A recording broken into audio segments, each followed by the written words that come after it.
Bismillahirrahmanirrahim. Assalamu alaikum урматтуу мекендештер, ардактуу агайын туугандар. Куран эмнени айтат сабагыбызды адаттагыдай улантабыз. Бүгүн сиздер менен Бакара сүрөсүнүн 39 аятына келген болчубуз. Ошол жерден улантабыз. Бакара сүрөсүндө Алла Таала яһудилер туурасында, тобого келтиргендер туурасында, тобого келбегендер туурасында сөз кылууда. Алла Таала капырлар туурасында мындай аятта мындай буйурду. Ауду биллахи минаш-шайтанир раджим. Бисмиллахир-рахманир-рахим. Валлазина кафару ва каззабу биаятина кутубина улаика асхабун нари хум фиха халидун. Макисуна абадан ла яфнуна ва ла яхруджун. Ушундай адамдар бар, капыр болушту, капыр болушат. Жана биздин аяттарыбызды чанышат, танышат дейт. Алла Таала бул жерде аяттарыбыз дегенде күтүбина, ошо китептерибизди чанышат, китептерге каршы келишет. Улаика асхабун нари хум фиха халидун. Мына ушулар тозок ээлери болот. Жана ошол тозокто түөлүктүү калышат. Түөлүктүү калышат. Макисуна абадан ла яфнуна ва ла яхруджун. Ал жерде эч кандай жаза түгөп калбайт. Ал жерде эч кандай сыноо токтоп калбайт. Тозокко бир кергенден кийин эч чыкпай турган жазага кабылышат. Жана эч түгөнбөй турган жазага кабылышат. Эмнеге? Анткени эки себепти Алла Таала айтып атат бул жерде. Биринчиден Аллага капырлык кылышты. Алланы кабыл албай, Аллага каршы барышты. Жана аяттарды билип туруп акыйкат экендигин, китептерибизди дейт Алла Таала, китептерибиздин акыйкат экендигин билип туруп, аны жалганга чыгарышты. Билип туруп. Мына ушул демек, урматтуу агайын туугандар, Алла Таала кечирбей турган чоң күнөөлөрдүн башында албетте капырлык келет. Андан кийин албетте жалган айтуу келет. Жалган айтууну кескин түрдө ислам сынга алып атат. Жалган айтуу инсандын адамдык касиетине эч кирбей тургандыгы Алла Таала тарабынан эскертилип атат да. Пайгамбарыбыз саллаллаху алейхи ва салламдан мындай хадисте буйрулат. Bir sahabalardan biri, ey Allah'ın elçisi, momun korkuuçu bolabı deydi. Momun korkağı dese elbette momun korkuuçusu bolat. Antkeni momun özünün canından korkat, üy bülösünden korkat. Jana başka momundun sıfatında korkuğu bolat deydi elbette. Mümkün. Ekinci suro, momun oşo sarang bolabı deydi. Пайгамбарыбыздын жообу ооба момун сараңда болот дейт. Сараң деген колунда барды бергиси келбеген, бирөөгө сарттагысы келбеген, берсе түгөнүп кала турган чалык, чочулаган инсанды сараң дейбиз. Чындыгында сараңдык инсандын мал мүлкүн арттыруучу эмес экен. Кайра сараң болгон сайын инсан мал мүлкүн жоготуучу экен да. Ал эми момундардын ичинен сараң болгон деле болот дейт. Üçüncü suronu surayt Peygamberimiz sallallahu aleyhi ve sellem. Momun, жалганчы болобу дейт. Пайгамбардын жообу өтө кесе жооп айтылды. Момун жалганчы болбойт, жалган айткан момун болбойт деди да. Жалганчылык, жалган айтуу менен момундук иманга келүүчү бири-бирине өтө тескери деп айтсак болот экен да. Толугу менен тескери турат экен. Ошондуктан чыныгы момун деген инсан, musulmanmın деген insan, Allah'dan ümitim var деген her bir insan жалган айтуудан kaçış керек ekan. Жалган айтуу hiç kaçan insandı жалчытпайт, береке алып келбейт, келечек алып келбейт, жакшылык алып келбейт, эң негизи Алланын жардамы келбейт экен да. Ошондуктан урматтуу агайын туугандар, аятта дагы капырларды катуу сынга алган биздин аяттарыбызды жалганга чыгарышты дейт.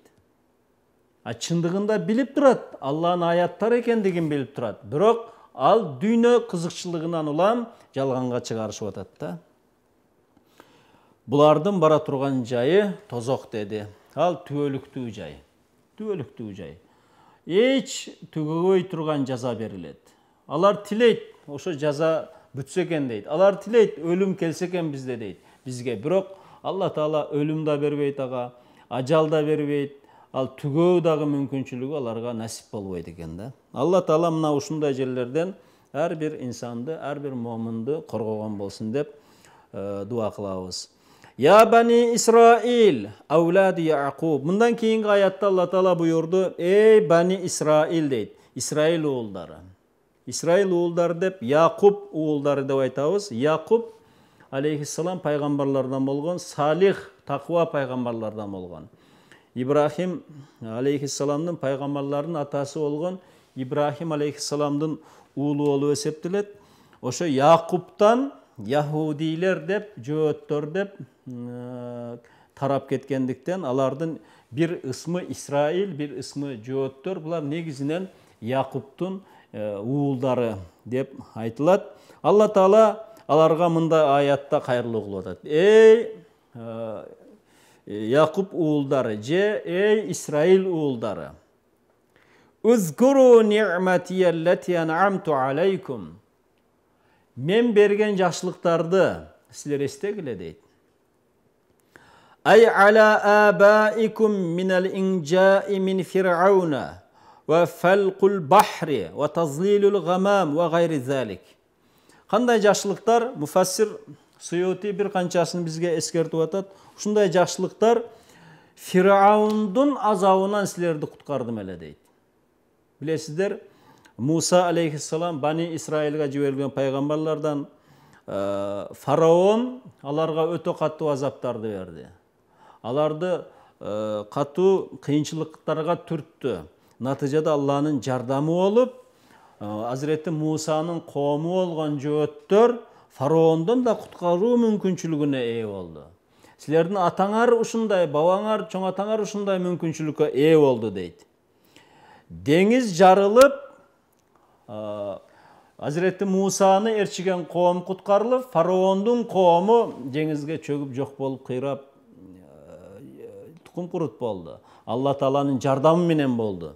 Ошондой эле булуттун көлөкө кылып туруусу жана башка бүт жакшылыктарды силерге берген жакшылыктарды эстегиле дейт. Эми берген жакшылыктар дегенде эмнени айтабыз дагы? Албетте жөөттөргө Алла Таала китеп жиберди, пайгамбар жиберди. Аларга өзүнүн акыйкатын жеткирди. Мына ушулар алардын келечеги үчүн, Алланын ыраазычылыгы үчүн жол эле. Алланын ыраазычылыгын алууга, бул дүйнө жана ахиреттин бактысына жетүүгө бул мүмкүнчүлүк эле. Мына ушуларды дагы алар кадырын билбеди. Би ан ташкуруха би таати. Бул жерде Аллага ошо берген жакшылыктарына шүгүр келтирип, Аллага итаат кылыш керек эле. Аллахым, сага чексиз шүгүрлөр болсун. Бүт жакшылыктар сенден деп ишениш керек эле. Алла Таала башка аятта ошондуктан буйрат: Астагду билла ва ла ин шакартум ла азиданнакум. Эгерде ошол жакшылыктарыма, берген жакшылыктарыма шүгүр келтирсеңер, мен дайыма көбөйтүп турам дейт да. Жөөттөр коомчулугу булар шүгүр келтирбей койду. Булар унутуп калды. Кудум эле жакшылык өзүнөн өзү келип калды. Булар инсандык текеберчиликке барып калышты. Натыйжада алардын акыбети жакшы болбоду. Келечеги жакшы болбоду. Алла Таала өзүнүн жардамын алардан алып койду деп айтабыз да. Ва ауфу би ахди аллади ухидатху илейкум минал иман би Мухаммад. Алла Таала жөөттөр коомчулугуна айтып атат: мага берген убадаңарга бек тургула дейт. Алардын убадасы кандай эле? Бизге жакшылыгыңды бергин, жардамыңды бергин. Биз сен айтканды аткарабыз, сен буйруганды кылабыз деген убадаларды бердиле. Ал убадалардын катарында акыркы келген пайгамбар Мухаммад саллаллаху алейхи ва салламга иман келтирүү да бар эле. Пайгамбар алейхиссалам акыркы пайгамбар Мухаммад алейхиссалам. Пайгамбарлардын эң акыркы жыйынтыктоочу пайгамбар. Ааламга рахмат, ааламга мээрим, кечирим катары жиберилген пайгамбар. Мына ушул пайгамбарга иман келтирүүгө да алар сөз беришкен эле. Алла Таала мына ушуну эскертип атат. Уфи би ахдикум. Аллах айтты: мен да силерге берген убадага бек турайын дейт. Allazi uhidat ilaykum minas-savab alayhi bidukhulil janna. Qanday uadele? Allah Taala sizlerge men sooptu berem dedi. Allah Taala sizlerge men жақсылықты berem dedi. Sizlerdi beyişke kirgizem dedi. Qarasaңыздар, beyişke kirgizem dedi. Muna uşulardın akısına sizler akırkı kitepke de moyunsun kıla. Akırkı paygambarga moyunsun kıla dedi. Tileke karşı alar bul jolga barışmadı. Allah dağıl eskertti. Ve iyyaya farhabun. Bir gana menden korkula. Khafuna fi tarkil vefa bihi biduna gayri dedi. Maga bergen sözdün turbay kalıudan, sözdü bekem karmabay kalıudan korkula dedi. Hiç kimden korkbogula başka. Menden gana korkula dedi. Biroq jööттөр коомчулугу Allah'ın bul aytkandarın eske tutmadı, uvalarına bek turbadı. Natijada alardın başına öte köptөгөн kıyınçılıklar Allah'ın karı keldi dep aytsak boladı eken.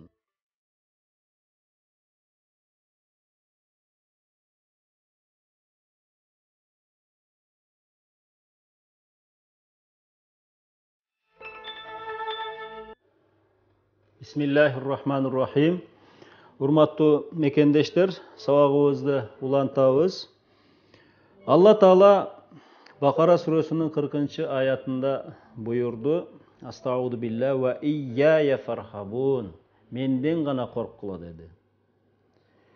Emi bul insanda momundun uşunday sıfatı oluş gerek. Momun Allah'tan korkusu bir zalim, zulümden korku emes. Allah'tan korku bir күчтүү, алдуу, жаныбардан коркуу сыяктуу болбош керек. Allah'tan korku ümit menen koşu болуш керек. Себеби Allah Taala adilеттүү zat, Allah Taala meyrimдүү zat, Allah Taala boorukер zat. Allah Taala keçiримдүү zat.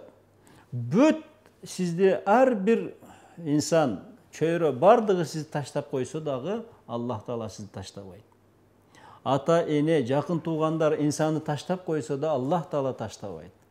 Себеби Allah Taala өзү жараткан пендесин Allah Taala жакшы көрөт. Allah Taala keçiримдүү zat. Опол тоодой күнөөлөрдү Allah Taala keçирип коюучу zat. Ошондуктан Allah'тын коркуусу такыр башка коркуу да. Ümit dolu korku.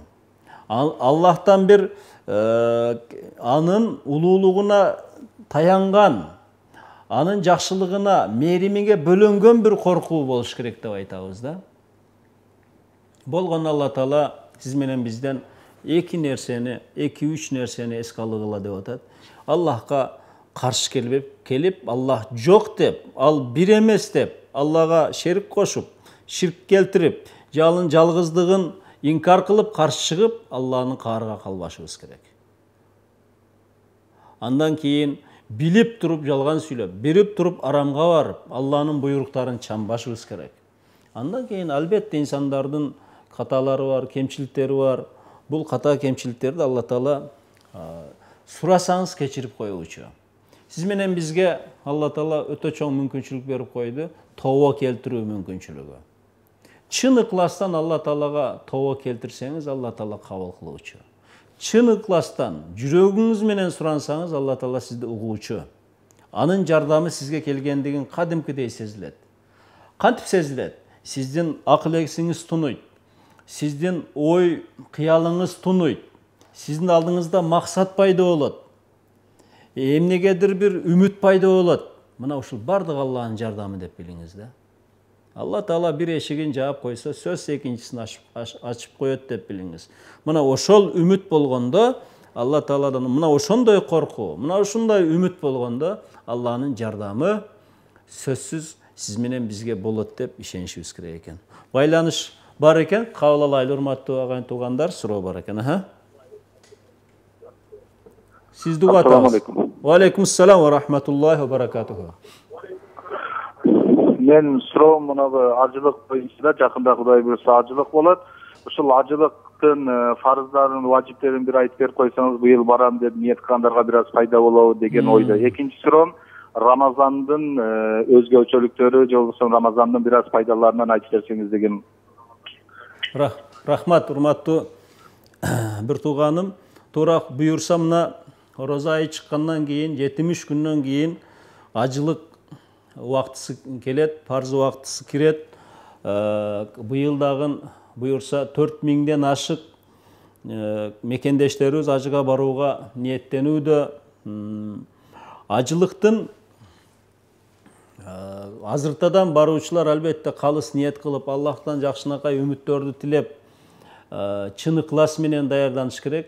Эгерде ким чын ыкылас менен acılıктын бүт буйруктарын, фарздарын, важыптарын, erежелерин, амалдарын толук аткарып, Алладан суранса, ошо жаңы төрөлгөн бала сыяктуу күнөөлөрүнөн кечирип кое турган чоң ибадаттардын бири. Исламдын 5 ибадатынын негизги ибадаттарынын бири acılık болуп эсептелет. Ömüründe kimde kim bir жолу болсо дагы bir жолу мүмкүнчүлүгү жеткенде, материалдык жактан мүмкүнчүлүгү жеткенде bir жолу ошо парзын аткарып келиш керек да. Мына ошо буйрган. Ошо мүмкүнчүлүк жеткенде материалдык жактан, акчалай жактан, акыл эс моралдык жагынан татыктуу болуп, ошо ылайыктуу болгондо тез арада барып келүүгө аракеттениш керек деп айтабыз. Acılıktын негизги парзы үчөө болуп эсептелет. Негизги парзы. Эң биринчи ихрамга кирүү. Ихрамга кирүү дегенде ошол самолеттон барганда же унаа менен барганда да белгилүү чегаралар болот. Ошо чегаралардан өткөндө сөзсүз ак үстүңүзгө бир оромол, бир актан болгон материалды оройсуз, астыңызга материалды оройсуз. Ошо аппакка оронуп жүрүү, башка тегиши бар, башка кийимдерди кийбестен жүрүү, бул ошол ихрамга кирүү болуп эсептелет. Ихрамга кирүү биринчи парзы. Андан кийин сөзсүз жер бетинде Алла Тааланын ибадат үйү болуп эсептелген. Алгачкы ибадат жайы болуп, үйү болуп эсептелген Алланын Кабатуллахту, Масжиди Харамдын ортосунда ичинде жайгашкан Кабатуллахту 7 жолу зиярат кылып, таваф кылып айлануу, ошол дагы бир экинчи парзы болуп эсептелет. Дагы бир парзы Арафат деген тоо деп айтылат, бир тала, ошол жерде туруп, күн батканга чейин ошол жерде туруп, Аллахтан тилеп, Аллахтан дуа кылуу, ошол ажылыктын негизги 3 парзы болуп эсептелет. Андан кийин важыптары бар, шайтанга таш атуу деген важыптары бар, жана башка бүт эрежелерин буюрса, ошол атайын окуулар аркылуу тереңирээк ажыга баруучуларды үйрөтүлөт. Acı başlar tereng-tereng үйрөтүлөт, мына ушуларды билиш керек. Курмандык союлат арасында буюрса. Экинчи сурооңуз албетте мына Рамазан айы кирип келатат. Рамазан айлардын султаны болгон, ичинде куттуу кадыр түн болгон ай барган сайын жакындап, биз ошо Рамазанга даярдык кетип атат. Моралдык жактан, рухий жактан Рамазанга даярдана башташыбыз керек. Рамазанга даярдашыбыз, орозого даярдана башташыбыз керек. Орозо кармоо ар бир мүмкүнчүлүгү жетиштүү болгон момун мусулман үчүн парз. Мүмкүнчүлүгү жетиштүү болгон дегенде эмне билебиз? Эң биринчи балагатка жеткен, андан кийин мусулман болгон, оору, ден соолукка зыян келе турган оорусу болбогон, узак сапарга чыкпаган адамдар үчүн, момун мусулмандар үчүн орозо кармоо парз. Мунун парз экендиги Куран менен аныкталган. Бакара сүрөсүнүн 183-аятында Алла Таала ушундай буйрат: Астауду билля, я айюхалладина аману, эй иман келтиргендер дейт. Демек, иман келтиргендерге орозо фарз да. Орозо бир диета үчүн, ден соолукту чыңдап алай үчүн эмес. Имандуулардын иманын бекемдеп, иманны талап катары эсептелиш керек да. Кутиба алейкумус сияму кама кутиба алалладина мин кабликум лааллакум таттакун дейт. Силерде мурдагыларга парз болгондой, силерге да орозо кармоо парз кылынды дейт. Биз жыл бою ошол жеп ичип, бул дүйнөдөгү Алла берген рызыктарды пайдаланабыз. Ал эми орозо ошо Аллага берген рызыктарын эртенен күн чыккандан күн батканга чейин жебей, ичпей, биздин сабырыбызды өстүрө турган, биздин ички дүйнөбүздү баята турган чоң тарбия мектеп деп айтсак болот да. Пайгамбарыбыз саллаллаху алейхи ва саллям өзүнүн куттуу хадисинде буйрат: "Ликулли шайин закатун, закатул жасади ас-сауму." Ар бир нерсенин зекети бар дейт. Зекет тазалануу. Ал эми дененин да зекети бар. Дене да тазаланып, Аллаха ибадат кылып, дене дагы тазарыш керек экен. Ал эмне экен? Ал орозо экен. Орозонун парзы эртең таң сүрүлгөндөн күн батканга чейин жеп ичкенден тыйылып жүрүү. Жана денени, мүчөлөрдү дагы күнөөгө батырбай, жакшы ниеттер менен, жакшы ибадаттар менен өткөрүп жүрүү бул орозонун негизи болуп эсептелет да. Мына ушул орозоңуздар буюрса кабыл болсун. Бүгүнкү күндөн баштап Алла Таала ушу орозого жакшы бекем даярдыктар менен ар бирибизде жардам берген болсун деп айтабыз. Рахмат. Кийинки суроону кабыл алайлы. Сизди кутабыз. Ооба, сизди кутабыз, айта бериңиз. Бир тохлоктон жабат эле. Биз кимдир мындай суроо орто өткөндө бир КТРКдан бир новостьтен окуп калдык. Бир таксы бир байкебиз ушу эмеге ажыга велосипед менен барам деген ниет бар экен да. Анан кийин ушул жөнүндө тактап билип көрөйүн дегем да.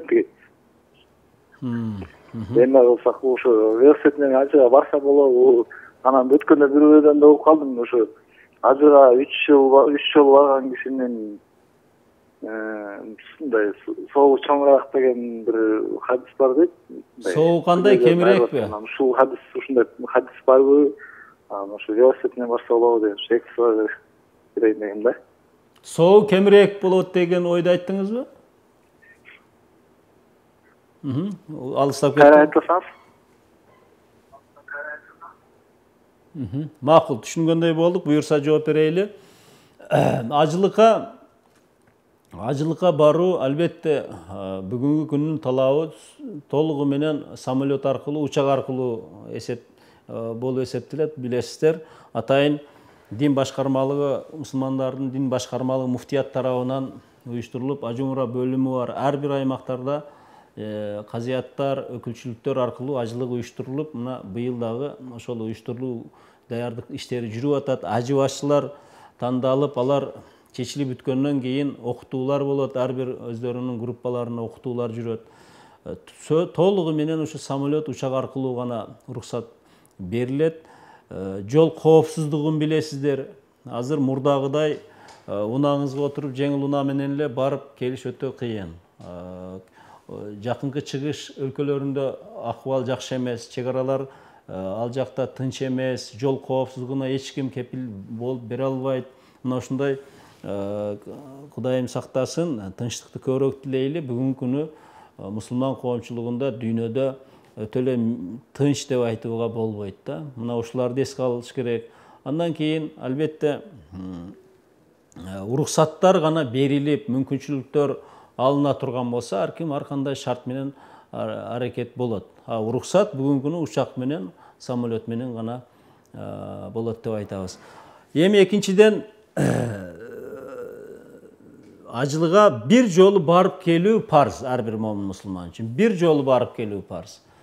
Калган убакыттарда барса болот, бардыгы сооп болот, сүннөт амал болот, нафил амал, кошумча сооп топтогонго гана мүмкүнчүлүк. Бир жолкусу гана парзга эсептелет. Парзын аткарган болот. Ошондуктан бир жол барып келгендер Кудайга 1000 мертебе шүгүр кылып, кийинкилери мүмкүн болсо барып, же мына парз ажылык мезгилиге бара албаса дагы умрага барып, ошол мүмкүнчүлүктөр болсо умрага барып турса ham, умранын да сообу өтө чоң. Умрадан умрага чейинки сооптор өтө чоң болуп эсептелет да. Биз Алладан жакшылыктар тилеп, күнөөлөрүбүз кечирилишин тилесек, ошо умра ажыларды дагы кылганга албетте мүмкүнчүлүктөр бар. Рахмат сурооңузга. Кийинки байланыш болсо кабыл алайлы. Assalamu alaikum. Wa alaikum assalam wa rahmatullahi wa barakatuh. Мен суроом төмөндөгүчө эле да, мына азыр бардыгы эле умрага барып атышат. Мына Орозо айында бир ай ошо умрада болуп, ошонун сабабы мына ажыга баргандай болобу, кандай болот? Рахмат. Анан кийинки сурообуз мына Орозо битирди. Эчикке бериш керекпи же мындай туган урукандай немелерге берсең көрөбүз. Рахмат. Ошол жөнүндө айтып койсоңуз. Рахмат, урматтуу бир тууганым. Албетте фарздын сообу фарз катары эсептелет. Парз ажылык дедик, бул мындан башка ажылыктардын баардыгы умра болуп эсептелет. Рамазанды утурлап барган умражылыктар да өтө сообу чоң болуп эсептелет. Негизи парздын орду парздай, парз катары эсептелет. Кийинкиси бардыгы ошол умра, нафил, сүннөт, сооп, сообу чоң ибадаттар. Сооп Алладан албетте. Аллахтан тилеп жакшылыктарды, күнөөлөрүн кечирилишин тилеп умрага да баруу өтө сооптуу. Мүмкүнчүлүк болсо умрага дагы баргандан эч тартынбай, мүмкүнчүлүктү умрага да колдонуш керек да деп айтабыз. Кийинки сурооңузга мына орозо фитр. Орозо фитр садакасы бул ар бир момун мусулман үчүн берилиши важип болгон, милдеттүү болгон садакалардан. Буюрса быйыл анын бир адам башына канча болушу жарыяланат, убактысы келгенде тез арада берип, орозо фитрди бере турган жерлер эң биринчи ошо кедей, мискин, Алла жолунда ошол окуган студенттер, окуучулар, дегеле ушул муктаждарга, ким зекет алууга муктаж болсо, ошол орозо фитр алганга дагы муктаж болуп эсептелет. Мына ошондойлорго орозо фитр берилет. Өзүңүз билсеңиз, даректүү жерлерди билсеңиз, ошол ким муктаж экендигин билсеңиз, өзүңүз түз алып барып берсеңиз дагы боло берет. Бир үй бүлөдө жаш төрөлгөн наристенен баштап улгайган апалар, уртайган карыяларга чейин орозо фитр берилет. Ушуну көз жазымдан чыгарбашыбыз керек. Анан мечиттерге берилиши мүмкүн албетте. Мечитке берилгенде ал мечиттин ремонтуна, мечиттин курулушуна иштетилбейт. Иштетилбеши керек. Шарият көрсөткөн жер алар эмес. Бирок мечитке топтолгондугунун да бирден бир себеби ошол мечит аркылуу атайын топтогон кызматкерлер бар, ошол даректерине жеткирсин деген мааниде топтолот да. Аймак мечиттин айланасына ким муктаж, мечиттин жамааты, мечиттин жетекчилиги аркылуу ошол муктаждарга жеткирилсин. Андан кийин дин башкармалыктар аркылуу муктаждарга таркатылсын деген мааниде топтолот деп айтабыз да. Мечитке бергенде түз мечиттин имараты үчүн деп же оңдоп ремонт үчүн деп берилбейт да. Ошондой мааниде мечит аркылуу дагы максатына жеткирилсе болот деп айтабыз. Рахмат сурооңузга. Аятулланы теберебиз, урматтуу агайын туугандар. Алла Таала айтты: Астауду билля ва амину бима анзалту мусаддикан лима маакум. Иманга келгиле деди.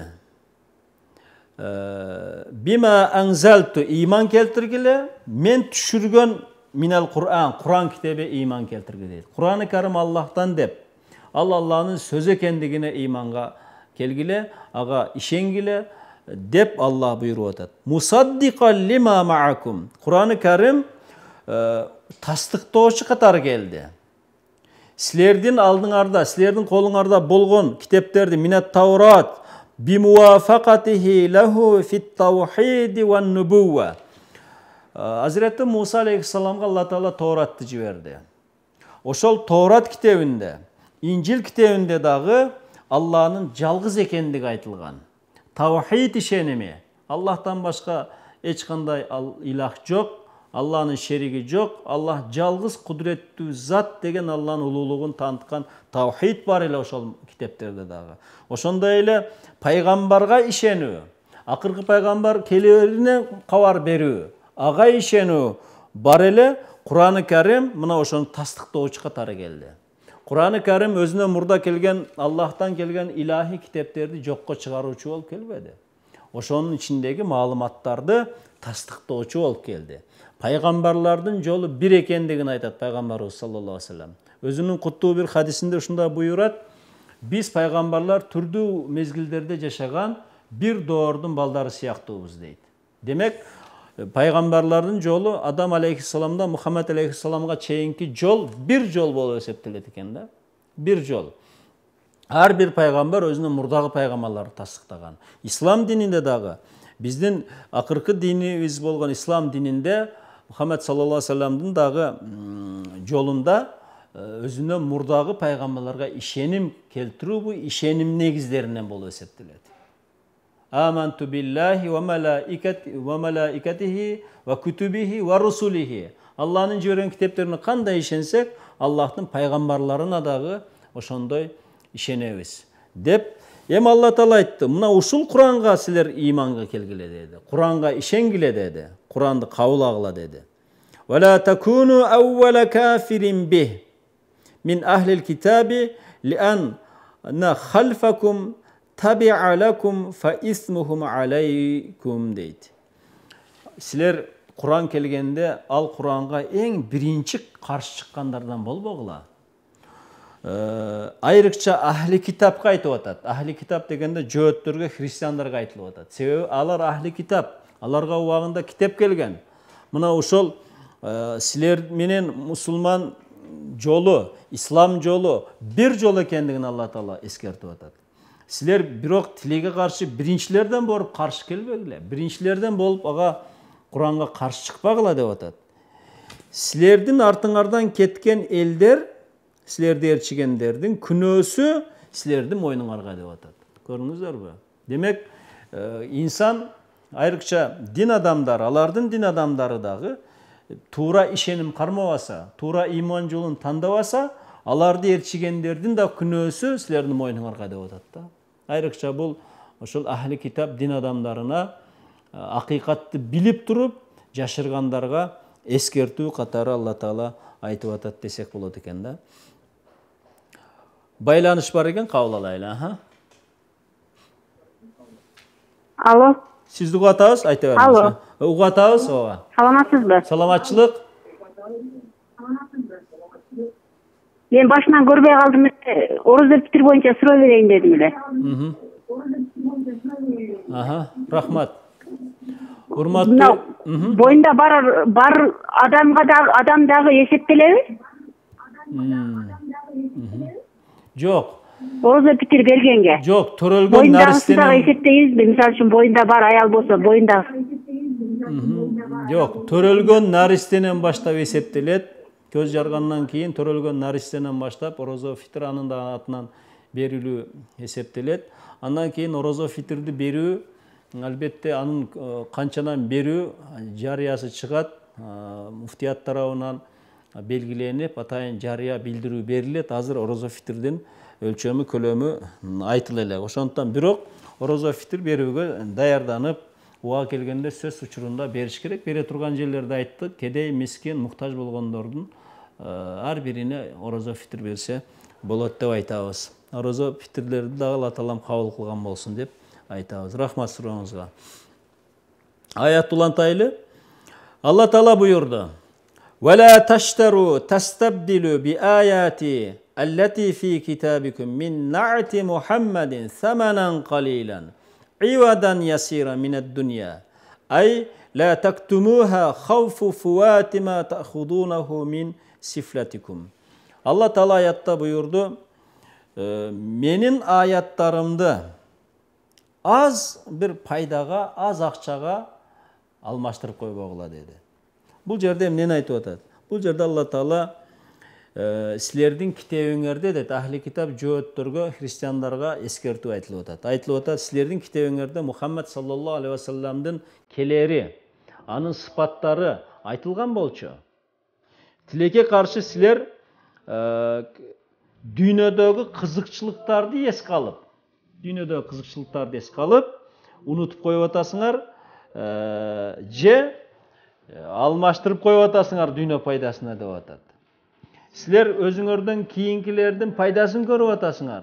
Ал эми Мухаммад саллаллаху алейхи ва салламга иманга келсеңер, ошо пайданан биз кур калабыз деп дүйнөлүк кызыкчылыктан, дүйнөлүк пайдадан улам, напске байланыштуу пайда кызыкчылыктан улам силер жашырып атасыңар.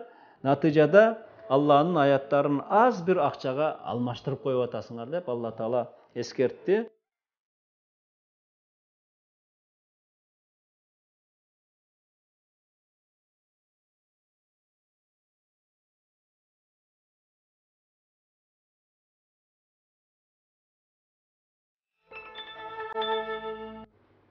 Bismillahirrahmanirrahim. Assalamu alaikum урматтуу мекендештер. Сабагыбызды улантуудабыз. Аятты айтайлы, астағуду билля, Алла Таала буйурду: «Вала таштару би аяти саманан қалила». Менің аяттарымды аз бір ақшаға алмаштырып қойбогула деді. Ивадан ясира минад дуния. Дүйнөнүн аз ғана қызықшылықтарынан улам мен аяттарымды ошого сатып койбогула, алмаштырып койбогула деді. Бұл жерде Алла Таала эмнени айтып атат? Алла Таала бұл жерде дүйнөнүн қызықшылығы үшін Алланын акыйкатын жашыргандарга эскертип атат. Дүйнөдөгү мал, мүлк, нафсиге байланыштуу нафс рахаттарын колунан чыгып кетет деген коркуу болгондугу үчүн Алланын акыйкаттары алардын китептеринде бар туруп, аны жашырып атат деп атат да. Жашырып атат. Буларга каттуу сын дагы айтылып атат. Ошондой эле учурда өзүнөн ар бир инсан өзүнөн кийинки өзүнөн буйруга сындагы инсандардын дагы пайдасын көрүп, алардан да пайдаланып аткандыктарын бүт эске алып, акыйкатты жашырып коюп атат деп Алла Таала эскертип атат. Исламда дагы Алланын аяттарын эч кандай бир акчага алмаштыруу уруксат берилген эмес деп айтабыз. Байланыш бар экен, кабыл алайлы. Сизди угуп атабыз, айта бериңиз. Саламатсызбы? Саламатчылык. Мен салам бар эле силерге. Ооба, айта бериңиз. Эми эгерге мындан орозо айтсам,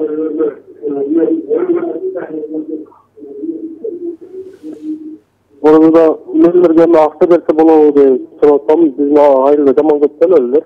Кандай түшүнүксүзүрөөк, тагыраак айтсаңыз, кандай угулбай атат? Орозодо. Орозо кармоо акча берсе болобу дегенби? Ошолбу суроо? Туура. Түшүнүксүз болду сурооңуз, бирок жооп берейли. Орозо, урматтуу агайын бир тууган, орозо кармоо ар бир инсандын өзү үчүн парз, милдеттүү. Аны кайсы учурда кармай албай калат. Эгер ден соолук жол бербесе, эгерде сапарга чыгып, ошо сапар кыйынчылыгы жол бербесе, мына ошол учурда гана кармай албай калат. А кийин сакайып жакшы болгон мезгилден кийин сөзсүз казасын кармап бериш керек болот. Ал эми айрым инсандар ушундай ооруга чалдыгып эч качан сакай албайт. Же улгайган адам, өтө жаш илгерилеген улгайган адам орозо кармай албайт, күч кудурети жетпейт орозо кармаганга. Мына ошолор күндө бир мискинди тойгозуп, ошол фидиясын берип турса, ошол орозо кармагандай сооп тилеп, соотту үмүт кылып, шарият узумна ушул нерсени айтат. Жөндөн жөн эле акчасын берем, мусулмандарга ооз ачырам деген менен орозо кармаган болуп эсептелинбейт деп айтмакчыбыз. Экинчиден, албетте орозо мезгилинде, Рамазан күндөрүндө ооз ачыруу, ифтар садакаларын да кылган өтө сооп болуп эсептелет. Орозо кармагандар деле, кармабаган деле ифтарларды кылып, Аллага жакшы дуа тилектерди кылып, мискин, муктаждарды чакырып, аларга бир тамак берип, көңүлүн көтөргөн дагы өтө чоң сооп, ошол орозо мезгилдеги соопторго шерик болот деп айтабыз да. Рахмат. Кийинки суроону кабыл алайлы. Сизди угуп атабыз, айта бериңиз. Алло. Айта бериңиз, угуп атабыз. Алло. Угулуп атасыз сиз. Салам алейкум. Ва алейкум ассалам ва рахматуллахи ва баракатуху. Мындай, апам ката болгондо. Ана мындан аңгала койсо болобу? Койсо бөлөм эместеле. Кандай? Кон козгондо кулаңын оочакындачы. Анан мындай жерне маңгала койсо болобу? Каза болгондо Куран окуса болобу деп атасызбы? Мындай маңгала бере отурду. Маңгабы? Мына чайчы отуруп Куран окусот да, абят койсо болобу. Урматтуу бир тууганым, сурооңуз түшүнүксүзүрөөк болуп атат. Жооп бере берейин. Түшүнгөнүмчө, адам каза болгондо албетте ал дарат алдырылып, тазаланып, гусул кылдырылып, жуунтуруп, анан кепенделип, жаназасы окулат. Жаназасы окулгандан кийин жайга жиберилет, жайга коюу. Мына ошол мезгилден тартып Куран окуп, соонун багыштап маркумга. Ошол иш-чара ошол жөрөлгө сөзсүз аткарылыш керек. Адам баласы өлгөндөн кийин артынан Куран окуп, соон багыштап туруш дагы шариятыбызда орундуу, маанилүү нерсе. Ошо өлгөнгө сооп жетишке себеп болуп эсептелет да. Анан нанга байланыштуу да айтылгандай болду. Нан улук нерсе, нанды убал кылбай, жакшы басындыга баспай, жакшына Алла берген рызкыларды дегеле ысырапка да жол бербей, Алла Таала ысырапты дагы жакшы көрбөйт, ошол ысырапка жол бербей, жол карманышыбыз керек деп айтабыз. Кийинки суроону кабыл алайлы. Сизди угатабыз, айта бериңиз. Мен суроом да тымындагы силерде мынау мусулман адамга баардыгыбызга ажыга барышпайбыз. Ошого маселен менин каражатым жетпесе, башка бирөө мени жөнөтсө, ошонун сабабы кандай болот? Мен ажы боломбу, же ол киши ажы болобу? Ошол жөнүндө түшүнүп берсеңиз. Рахмат, урматтуу бир тууганым.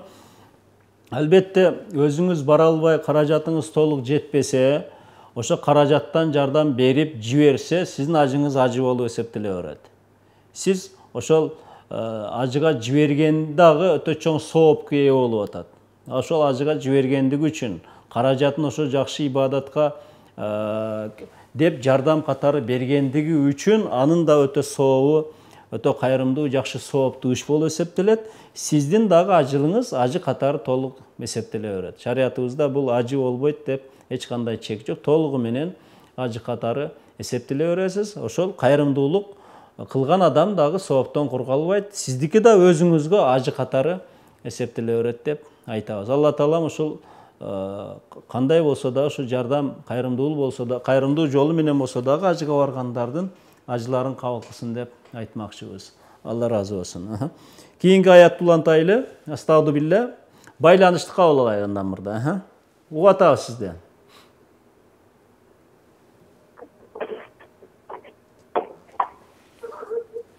Айта бериңиз, угулатасыз.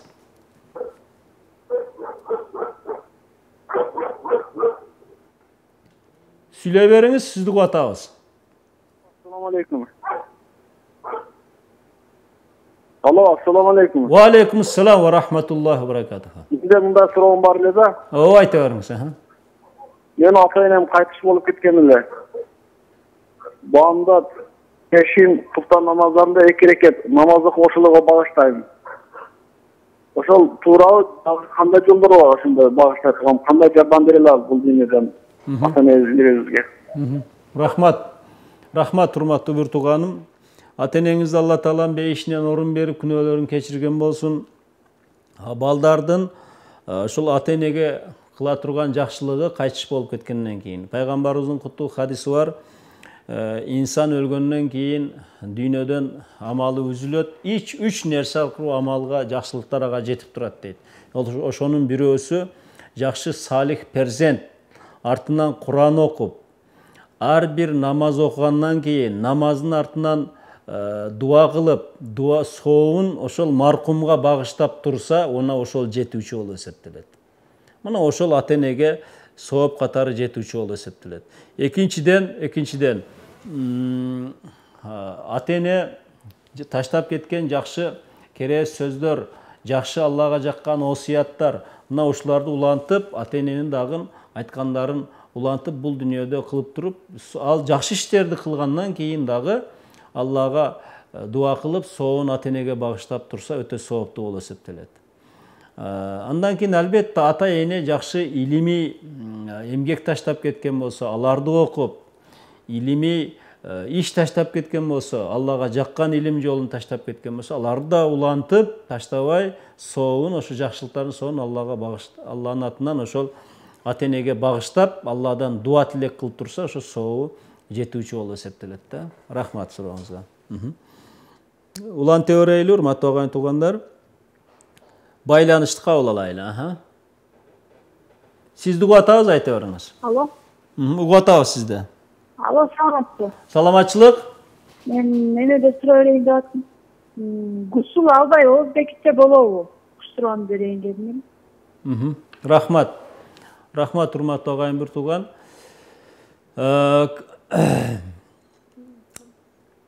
Оозду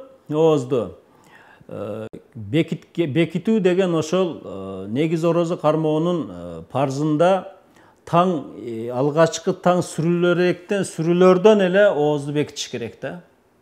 Ошол бекиткенден кийин дагы гусул алуу важип болуп калган болсо, гусулду ала бересиз. Болгону ал орозонун бузулуп же ансыз орозо кармаганга болбой калат деген эмес, гусулду ала бересиз. Орозону кармоонун фарздары негизи жеп ичкенден тыйылган болуш керек, жыныстык мамиле ошол болбош керек. Кайсы учурда? Ошол ооз бек учурда болбош керек.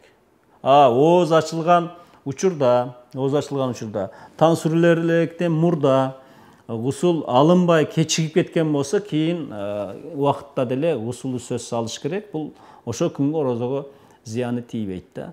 Ооз бек тургандан кийин кандайдыр бир жыныстык мамилеге барыш, бул орозонун бузулуусунун бирден бир себепчиси болуп эсептелет. Рахмат сурооңузга. Аяттан улантайлы. Ва ияя фаттакун. Алла Таала буйурду. Менден гана коркула деди. Хафуна фи залика дуна гайри. Башканан коркпогула деди. Бир гана менден коркула деди. Вала талбису тахлиту ал хакка аллади анзалту алейкум бил батили аллади туфтирунаху ва тактумул хакка ва антум та'ламун дейт. Аятта буйурду Алла Таала акыйкатты батыл бузук нерселерге аралаштырбагыла деди. Акыйкат жолунда таза кармагыла деди. Ал акыйкат эмнеле? Албетте Аллахнын сөзү эле. Аллах Тааланын Кур'аны Карими эле. Мына ошол акыйкат силерге түшүрдүм. Ага ар кандай жалаажап, ар кандай жаман, батыл, туура эмес иштерге аралаштырбагыла деди. Ва тактумул хакка ва антум та'ламун. Нa'ту Мухаммадин аннаху хаккун. Билип туруп акыйкатты дагы жашырбагыла. Мухаммад саллаллаху алейхи ва саллям элчи экендигин, жиберилген акыркы пайгамбар экендигин билип туруп силер акыйкат жашырбагыла деди. Бул албетте мурдагы китеп берилген коомчулукка айрыкча эскертилип атат. Алардын китептеринде акыйкат бар эле, алар дүйнөдөгү мансабы, дүйнөдөгү кызыкчылыктарын жоготуп коюу коркуусу болгондугу үчүн акыйкатты жаап жашырып коюп атат да. Мына ушу Алла Таала тарабынан каттуу эскертилип атат. Билип туруп кылган күнөө албетте жоопкерчилик өтө жогору болот. Ва акимус салата ва атуз заката варкау ма'ар ракиин. Намаз окугула, зекетти бергиле, рүкүү кылгандар менен бирге рүкүү кылгыла дейт. Бул аятта Алла Таала саллу ма'ал мусаллин Мухаммадин ва асхабихи. Мухаммад алейхиссалам жананын саналаштары окуган намазды силер да окугула деди. Алла Тааланын буйругу намаз окугула деди. Ар бир жер бетиндеги инсан Алланын буйругуна баш ийип, исламдын буйругун кабыл алып, Кур'андын буйругун кабыл алып, ошо намаз окуу бул жерде буйурду. Алла Таала рүкүү кылгыла деп ошо намазды ишарат кылып, намаз окугула дегенге буйруп атат деп айтсак болот экен да. Байланыш бар экен, кабыл алайлы. Сизди угуп атабыз. Ва алейкум ассалам ва рахматуллахи ва баракатуху. Ажыке bir sorum var mı? Ооба, айта бериңиз. Biz Kunar'ın vakti bile soygan için. Kандай? Mesela Kunar'ın boğaz şey tabi da şu an soysak boğaz diye soygoy, emir usulüge soygoy koyusu gerekti. түшүнүксүз угулуп атат да, тагыраак айтыңыз, үн жакшы келбей калат мага. Bir kınacın baktı geldi. Anan al kınacımız sayıştırgan belgiliğe gelip kalgan kınacımız boğuk çizip kaldı da. Oşo kınacın eline kılışığı gerek. Mesela boğuyu bulguyu boşanı bilir belgili. Эми албетте билип туруп сойбогон жакшы да, себеби анын жаш баласына дагы ошол убал болуп эсептелет да. Билип туруп сойбогон жакшы. Курманчылыкты дагы кылганда, малды курмандыкка сойгондо дагы ошол бооз болгон, эртең төрөй турган малдарды эмес, ошол андай эмесин тандаш керек да. Урматтуу агайын бир тууган. Ошондуктан эгер билинбей союлуп калган болсо, албетте кечиримдүү билип туруп анын балага убал болуп калбасын да. Ошону эске алыш керек. Рахмат сурооңузга. Алла Таала аятта буйурду, жөөттөр үчүн айтты айрыкча: "Атамуруна наса бил бирри ва тансауна анфусакум ва антум татлунал китаб." Силер инсандарды жакшылыкка буйрасыңар. Бир деген бул жерде бил иман би Мухаммад алейхиссаламга иманга келүү. Анын пайгамбар экендигин тастыктоо. Жана бүт жакшылыктар, Аллага жаккан жакшылыктарды бир деп айтсак болот экен да. Таңсауна деген өзүңөрдү унутасыңарбы дегенде татрукунаха фала та'мурунаха бихи. Өзүңөрдү таштап коесуңарбы дейт. Өз напсыңарды иманга чакырбайсыңарбы, тарбияга чакырбайсыңарбы дейт. Ва антум татлунал китаб.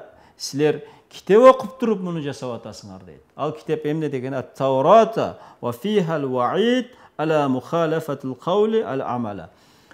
Ошол Тооратта дагы сөз менен иш бири-бирине карама-каршы келиши тыюу салынган болчу.